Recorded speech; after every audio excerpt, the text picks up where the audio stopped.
You ruin things. You're a ruiner, is what you are. You ruin it.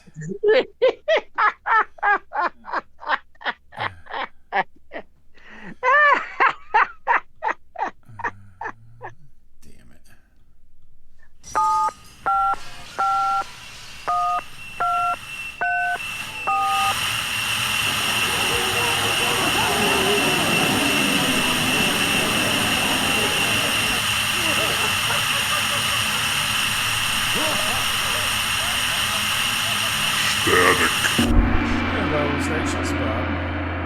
Hey everybody, this is Miles for Static Radio. Hey, everybody, it's like Yogi Bear or something there. Hey. One thing you don't know about me is that I... What was, Okay. Is that a song? Yeah. Oh, I don't know that It's the song. TikTok thing. Like what? Benny Hill or something? No, it's a TikTok thing. Yakety sax. Yeah, yakety sax, yakety sax. Yes. Yeah. Here I think I'm being nice to a friend, and then tonight the reality seeps in.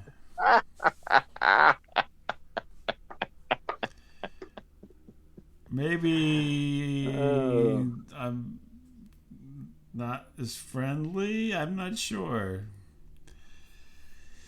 So I had a little trip last couple days. Yes. I kind of send some things just randomly whenever I had, a moment, and I thought, I think that Miles might enjoy this. Well, of course not. He won't enjoy anything. He sends me all this cryptic bullshit. And it's like, look at my toenail, look. I didn't send you a picture of my toenail. Okay. I'm gonna, you know what? I'm like, because you said that. Hang on a second. I'm gonna go back. Do you see what was micro written on my toenail? Did you see it? Okay. Fuck so no, I didn't see it. I'm gonna look back through. I only sent I don't know. Looks like 100 frickin' pictures. Okay, so I said I sent you a picture because I was by Pink's Hot Dogs in Los Angeles, and I said, "Have a hot dog." I have no idea what Pink's Hot Dogs are. It's a famous place where celebrities get hot dogs in Los Angeles, for Christ's sake. I've never been to Los Angeles. Sorry. Well, it's not. You don't have to go to know this information. It's not like it's hidden. I don't think anyone knows what Pink's Hot Dogs are. And then I sent you another thing about your uncle. And then I sent you a picture from the Magic Kingdom. And I said it was always crowded. Hope everything's going good with you. And then you're like, yep. Oh, I'm going to go get some autographs. And the fridge canceled. I'm like, oh, I'm so sorry. And then, he's like, it's all right. No, that's not what you wrote. You said, wah, wah. No, that was later. I said, sorry. Would have been a good one. No, you're an asshole. You went, wah, wah, so don't freaking lie. I did say that later. Then you're lying dick. You're a lying dick. Oh, my God.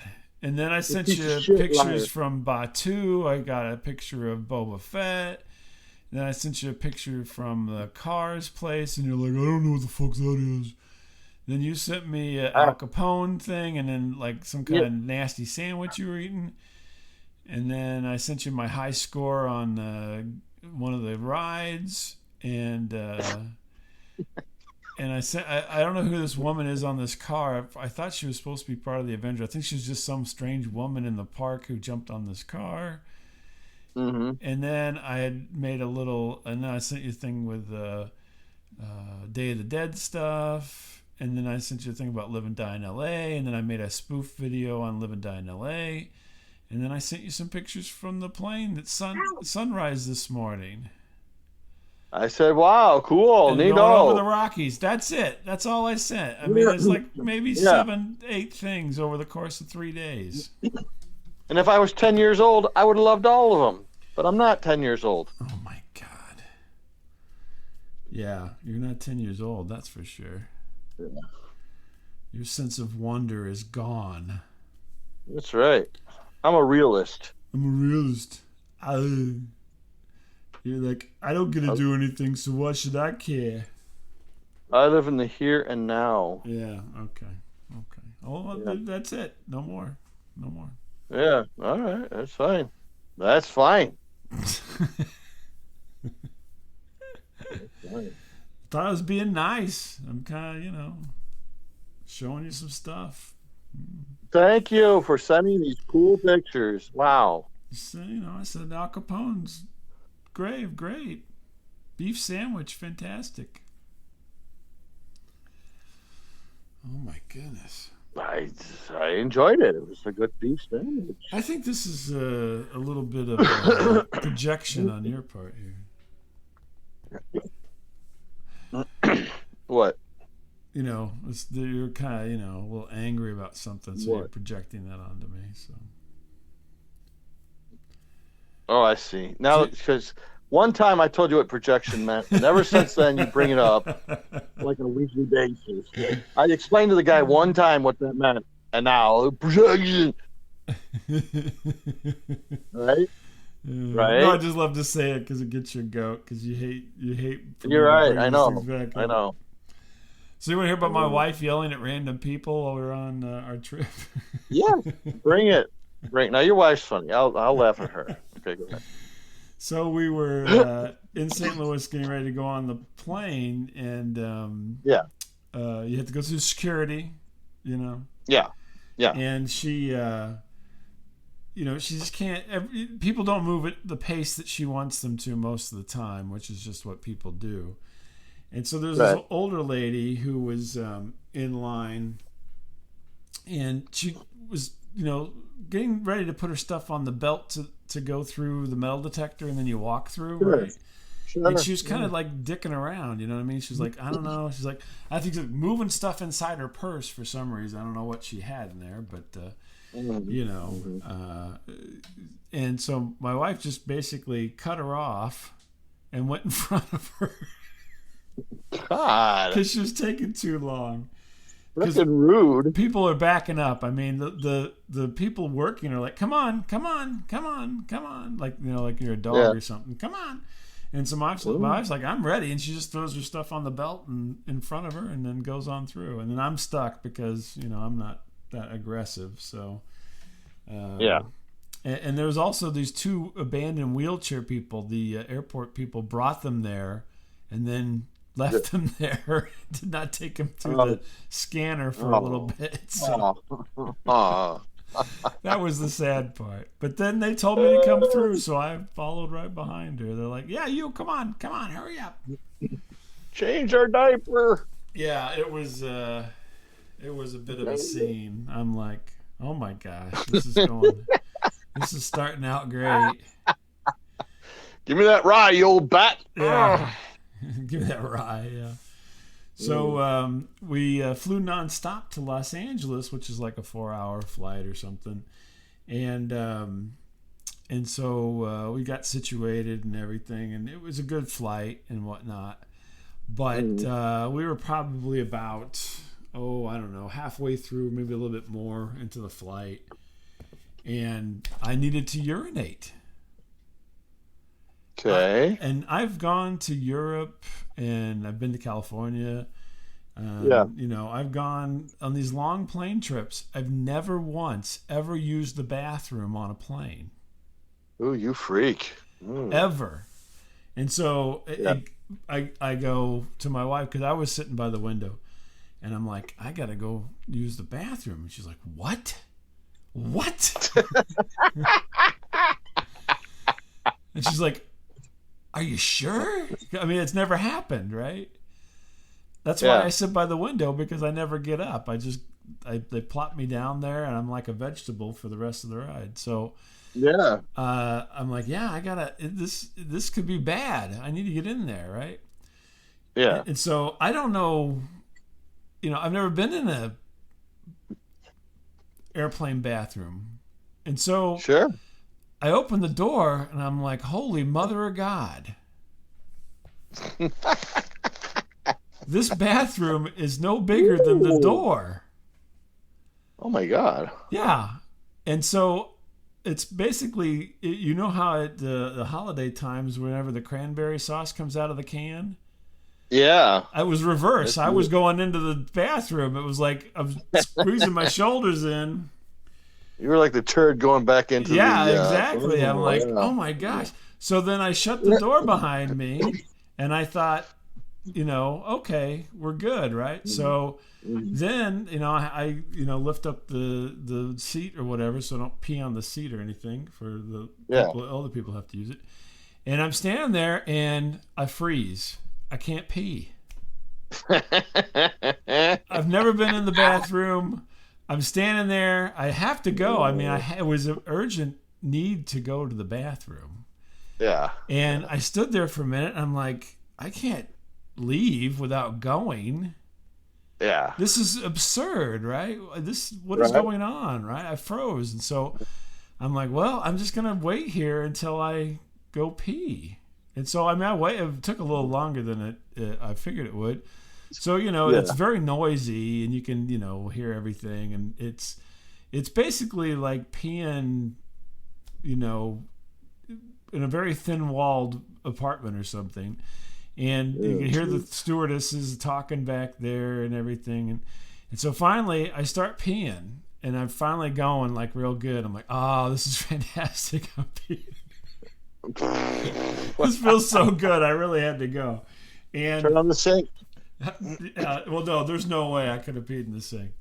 The sink. No, I mean, you just say if you can hear water, Oh no, I didn't turn on the sink. I just concentrated. Anyway, I start peeing, and then the door opens up.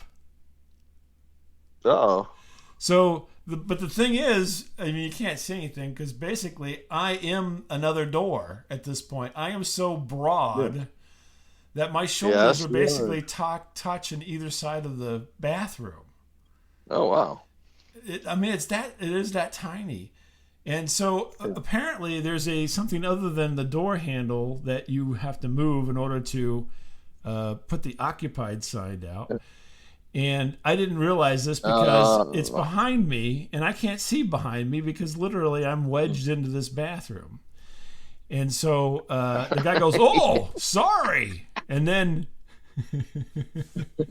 he shuts the door, and then one of the stewardesses goes, "Oh," and then they hit a button or do something, and anyway, the latch latches, and the light comes on. I thought, oh God, now you're locked in there. Yeah, now I'm locked in there, and I'm like, I hope I can turn around and unlock myself, And so the light, there was kind of a blue light in there before, and I thought, well, this is just ambiance for the bathroom, and like a regular light comes on, and so then I finish up, and flush the toilet, and then I'm like, okay, I gotta wash my hands, and literally the sink is kind of built into the wall, right? It's the tiniest sink. I mean, the sink was smaller than both my hands. Oh my God! So I kind of wash a hand and then wash the other hand. And then I leave, and the stewardess is laughing at me. She's like, "Oh, it's a little easier to do stuff in there with the light on." And I go, "Yeah." If you know what I mean. If you know what I mean. And I'm like, what? I'm like, what is, I could not believe how small it was. But anyway, I successfully used the plain bathroom. And it could not have been one of the worst experiences that I've ever had in a bathroom. You should have done like a fake French, like, I did not know how to use your bathroom. Blue light is fine with me. You should not laugh because I'm from France. I'm from France. Le Français. And that's large. Yeah. So then I go and sit back down, and my wife's like, "What took you so long?" I'm like, well, had a little first time in the airplane bathroom experience, and so then I'm all shaken up. But anyway, the flight went fine because I had to wait 2 more hours in order to use the bathroom. So I'm glad I got it out of the way because it would have been messy otherwise, Oh yeah. But it's so tiny. I cannot believe it. I'm like a linebacker with these shoulders, and I'm like in there like, you know.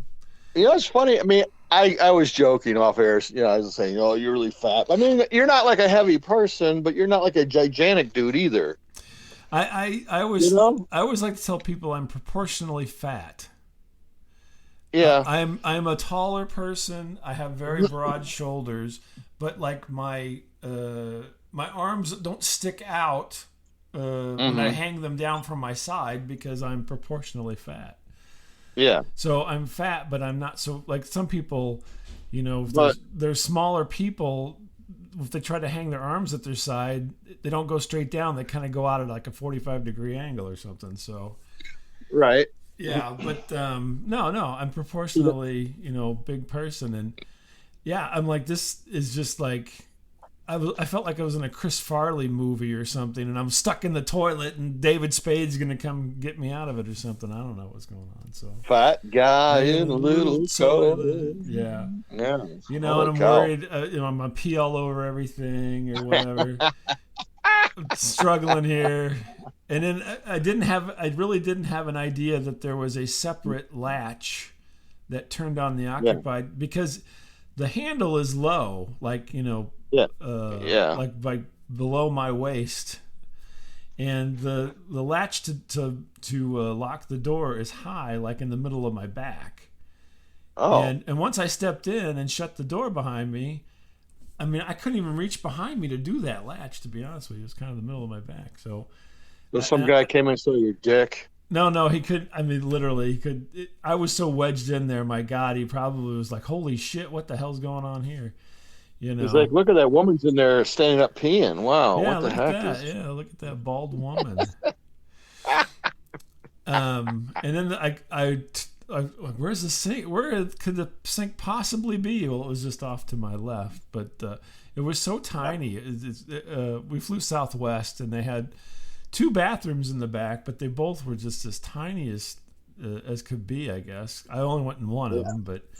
I'm like, I don't know how people, you know, anybody bigger would actually even use the bathroom. I don't know what they would do, you know. So that's crazy. Thankfully, everything, you know, happened and it was all good. But it was definitely a weird experience, to say the least. Holy cow. Yeah, weird one. That is weird. So another quick wife one here, and then I'll turn it over to you. But we were, you know, and you may not know this, but because you didn't know Pink's Hot Dogs, but there's a hamburger chain out there called In-N-Out Burger. I do know that name. Okay. Yes. So In-N-Out Burger is a big thing. So we've been there a couple times now, and we always go to In-N-Out Burger. So we went and got lunch after we landed and went to In-N-Out. And we went to the In-N-Out by Hollywood High School. So all the movies, you know, have Hollywood High School in it. It's right near Hollywood High School, and everything's busy in Los Angeles. It's like you can't get away from the, you know, smothering of people. But so my wife wanted to go inside, and so we did, and it's just like a zoo, wall-to-wall people. And so we're standing there, you know. They have 3 registers running, like full blast. You know, everything's happening at speed, and a lot of people from out of town, obviously, like ourselves, you know. And so then this lady's like, "I'll take the next person here," and nobody's moving up, and my wife's like, "Hey, you move up there!" Oh my God! She's directing people to the ordering line at the In-N-Out here. So what is her fucking problem? Holy she just can't. There's just no. She does not wait on people very easily. You know, if things need to happen in a certain, you know, we're in the fast-paced world, and things need to happen. Yeah. You know, we can't hold up the line, as it were. Yeah. So. Yeah. Yeah, so that was kind of funny, and this poor woman, and she runs up there and gives her order and everything, but it was, you know, she's terrorizing these poor people from out of the country or something. What's that? They don't ever just turn around and tell her to fuck off at any point. No, they move. She's got the teacher voice, so. I guess must. Yeah, stop that. Oh God. Yeah. So anyway, we ended up going and sitting in the car, but because it's just so crowded in there. But in and out. I think I don't know if I didn't send you a picture of that, but. No, you did not. You held off on that. Well, I didn't think you'd find it that interesting. Although I did take a picture of the crowd inside the In-N-Out burger, but it was delicious. By the way, if you're ever there, get In-N-Out. Yeah, I guess it's very good. But it's just a few. I've got so many stories. We haven't even gotten anywhere at this point. We've just basically arrived. But yeah, I was gonna say you just got there. I will, I don't want to take up all the time. I want to hear what you got, what happened to you, because I know you did some interesting things this weekend too. So. No, I didn't. Oh, okay. Well, go ahead though. All right. Well, that's the show. Well, thank you. Okay. So, I had some business to conduct up by Chicago, and that ended fairly quickly, which is fine. Mm-hmm. And I had my son with me, and what do you mean business? What kind of business? Well, I mean, I look at it as a second job, I guess. But it's. Are you making money on this business? No, I'm hoping to eBay all this stuff I'm doing. Oh, okay. Someday. Eventually, you'll at least recoup some of this money. Okay, I see. Look, I made $100 off this thing that I spent like $1,000. Yeah, I spent my whole life trying to attain, but I parted with it.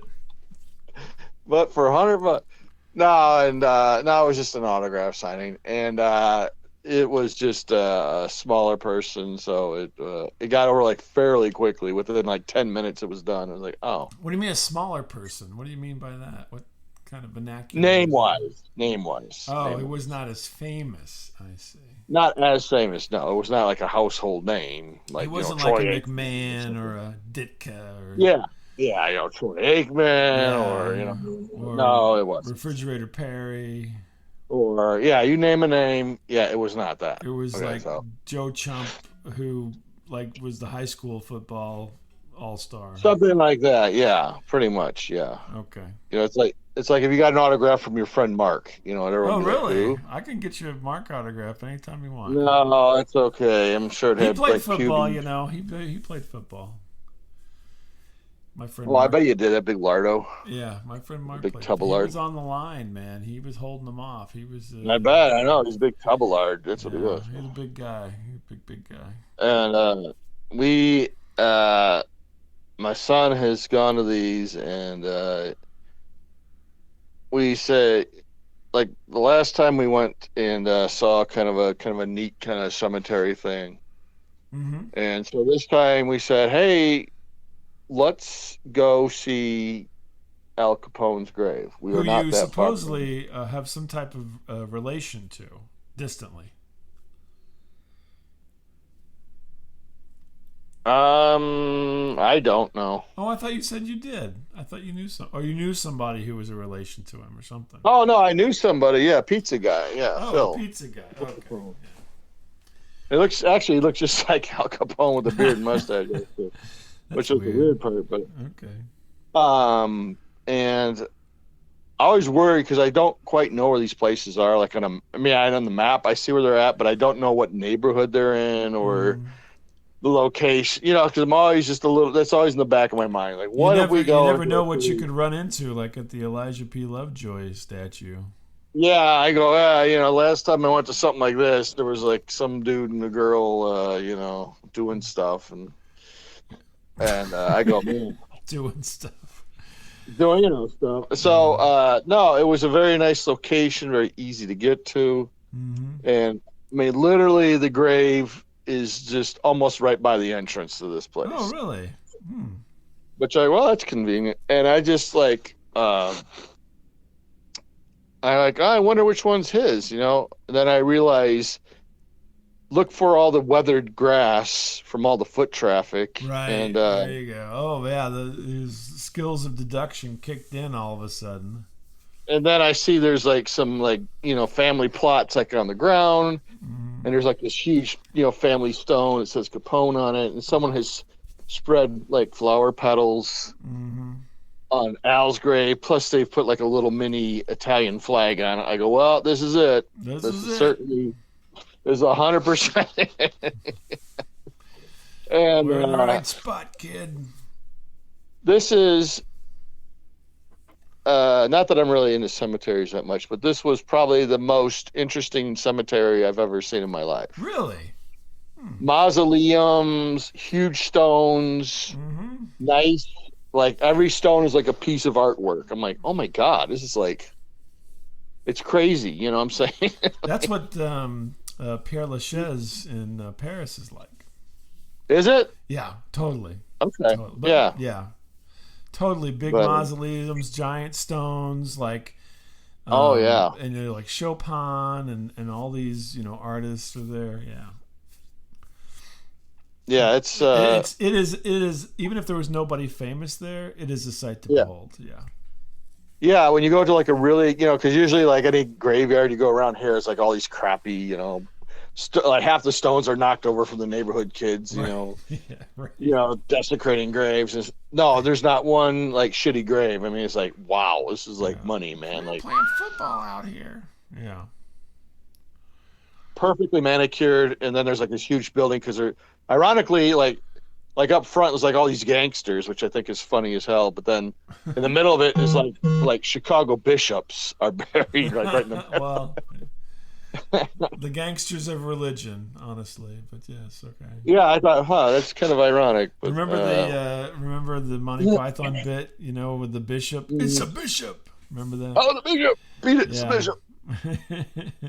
And it was so well taken care of. I didn't even want to screw around because I bet you we're being watched right now. I bet you somewhere there was a camera or something. I'm like, I'm not even the least bit screw around with this because I don't want to end up dead. You know what I'm saying? Like, pay my respects. I don't want to end up I'll end up in the Des Plaines River or something. So I guess you didn't try to talk to the ghost of Al Capone or anything, I guess. No, hell no, I did not, man. I'm like, nope. I paid my respects, and we saw him and Frank Nitti. Oh, really? And, yeah. Wow. Which I was disappointed because I found out he didn't. The movie The Untouchables was a bunch of bullshit. Yeah. I know they used his name, but yeah. I mean, in the movie, he falls off or gets pushed off a building and ends up smashing into a car, and that's not even how he died. It was right. Which kind of was a little bit of a letdown. Usurped the character of Frank Nitti and put it into the movie. Yeah. Yeah, basically. A little creative license there. Yeah. Yeah, a lot of creative. Yeah. But I didn't even look at the other gangsters at that point. I'm like, let's just leave because I got a weird. You got all nervous, huh? Yeah, I did. Well, come on. I mean, come on. You're the most notorious gangster, in the world, and you're right there at his grave, Yeah. Well, so you didn't curse him out or anything, did you? So. No, it was very respectful. I'm going to tell you this right now, man. There was no effing around. Yeah. Oh, okay. I just pictured like guys coming out with like those big hats, and big hats. Like, hey, what do you think is going to turn into the Godfather pizza commercial from the 70s? Yeah, I know. That's what I was waiting for. I'm like, we're gonna get whacked. We're gonna get whacked, man. Let's get out of here. Come on, kid. Let's get out of here. There had to be cameras in there. There had to be. Oh, I'm sure there was a camera at that stupid little thing we went to in the middle of Illinois. Yeah. There had to be. You knew there's cameras somewhere. God. And occasionally, there's like these really nice cars pulling in. Occasionally, like Audis and BMWs and. Yeah, and there you are. Crapmobile that you got. Yeah, my piece of shit mobile, and people that can buy and sell me are pulling in left and right. I'm like, what the fuck? Yeah. I couldn't figure out where these cars were going. Like, because we drove around a little bit. I go, where are all these cars at? Maybe they're going to another special section that you're not allowed in. Yeah, I'm thinking something's going on here. So I'm like, I'm out, right? Too weird. Too many nice cars going so, so my cemetery. Yeah, so my son's like, man, I am like uber hungry. He goes, I gotta eat. I don't feel good. Okay. I'm like, all right, well, we'll just find something. And he locates a place just like a mile or two away. And it's like, Big Al's real, Chicago Gyros. food, Italian. Yeah. Yeah, no, it was Chickies. Oh, Chickies. Chickies. Yeah, I saw a picture of that. Chickies. And this big Italian guy looked just like my brother-in-law. It was so funny. Hey, he's got the whole South Side. Hey, you guys, you like the roast beef? The meat. He's kind of pinching his fingers. You know how they do. They got their like thumb on their index and middle finger. You know how they, Right, yeah. they're kind of, hey, no, really, huh? What? Oh, I thought you said something. I'm sorry. No. So, no, just to wrap this up though. But anyway, he's like, hey, do you want, cheese? Yeah, I'll have the Italian beef with cheese. Hey, you want peppers? No. He goes, hey, you want it juicy? What's that mean? Huh? What does that mean? Juicy. You want it juicy? We'll put juice on it. Oh, like au jus? Yeah, I'm like, yeah. Like he was really pushing the au jus. Like, okay. Weird. How strange. All right, I'll get it. Yeah, I don't. All right. So we get it. Good food, good server, got it fast. I go to unwrap the sandwich. It is like dripping in au jus. I mean, this thing, they must have like submerged this son of a bitch in au jus, man. And it was delicious, but I'm like, Jesus, you couldn't hold it because it was about ready to fall apart. Oh my it's all God. soaked in grease or whatever it was. But it was good. But yeah, it was good. This guy was just cracking me up with that thick, South Side. Hey, how you guys doing? Hey, South Side. Hey, this is wetter than your mom on her honeymoon. Here you go. Hey. Hey, that was Chicago White Sox. Hey. I go. We were just visiting Mr. Capone, if you know what I mean. Wink, wink. So he's like, oh yeah, he's a good guy. Yeah, he's a good guy. He used to get a sandwich. You get it with the jus. You get the juice on it. Yeah. So so we didn't spend a lot of time in the area, but yeah, it was a good time. It was very interesting. Yeah, you got all juiced up. Yeah, I did. Yeah, good for you, Mr. Juice.